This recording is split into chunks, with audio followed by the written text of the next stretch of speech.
ایک دن مولا کائنات نے حضرت میثم سے فرمایا کہ ایک دن ہماری محبت کے جرم میں تمہارے ہاتھ پیر کاٹ دیے جائیں گے اور سولی پر تمہاری زبان کاٹ دی جائے گی۔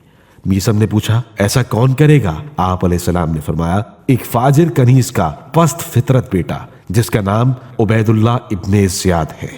چنانچہ ایسا ہی ہوا، جب ابن زیاد کوفے کا گورنر مقرر ہو کر کوفہ پہنچا تو اس نے حکم دیا کہ میثم کو گرفتار کر کے پیش کیا جائے۔ سپاہیوں نے میثم کو قادسیہ کے مقام پر گرفتار کر کے عبید اللہ ابن زیاد کے پاس پیش کیا۔ بعض افراد نے میثم کی طرف اشارہ کر کے عبید اللہ سے کہا یہ شخص علی کی نظر میں سب سے محبوب تر تھا۔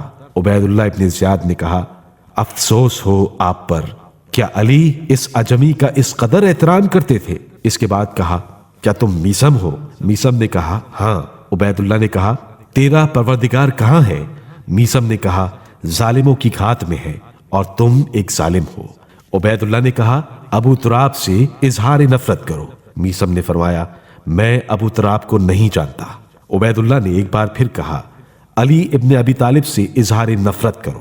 میثم نے جواب میں کہا ایسا نہیں کروں گا۔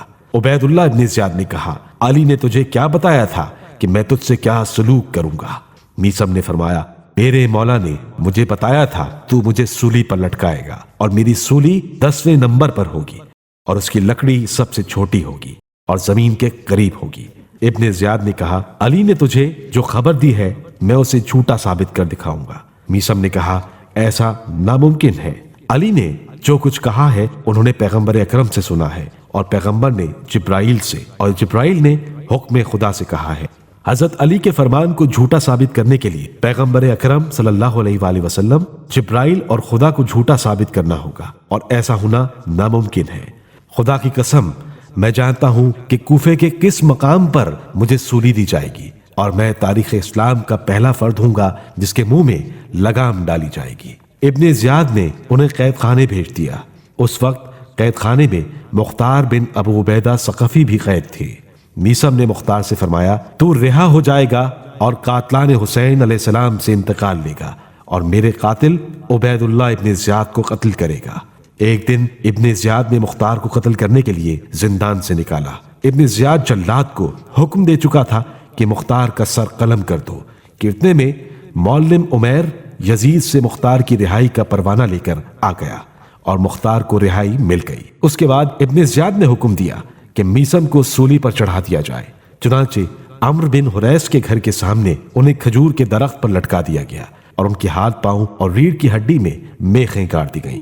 یہ منظر دیکھ کر عمرو بن حریث نے کہا خدا کی قسم میثم نے کئی بار مجھ سے کہا تھا کہ میں عنقریب تمہارا ہمسایہ بنوں گا۔